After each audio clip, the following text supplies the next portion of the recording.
Vinoklívku uprostřed velkýho statku narodilo se prasátko s bradavicí na zadku. Na okolní svět se podivně smálo, se zajímavejma hračkama si po nocích tiše hrálo.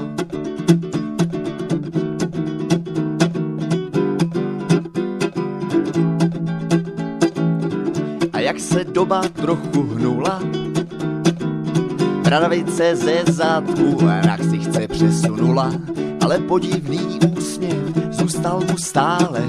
Z malýho prasátka stal se kandidát na krále, sportovní postavou zřejmě oslovil voliče.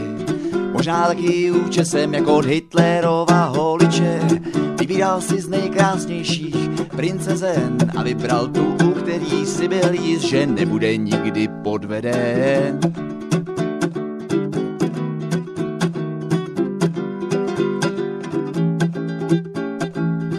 Stvrdnul, úsměv zmrznul, to, co bylo dobré, škrtnul. Podaným tuhne krev v žilách, co vymýšlí ve svých horských vilách. Zdražilo se žito, pomeje i léky, celý statek spoléhá už je na zázraky a banda je mu podobných prasátek. Vrátili čas a zase o kus nazpátek, jinak vypadáš, posloucháš zvláštní hudbu. Co jinýho s tebou dělat a dostaneš přes hubu.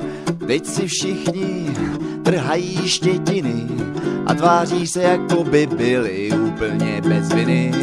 Touží, aby jejich společný zub už nepolel a ta jeho bradavice přisunula se zpátky na zadek.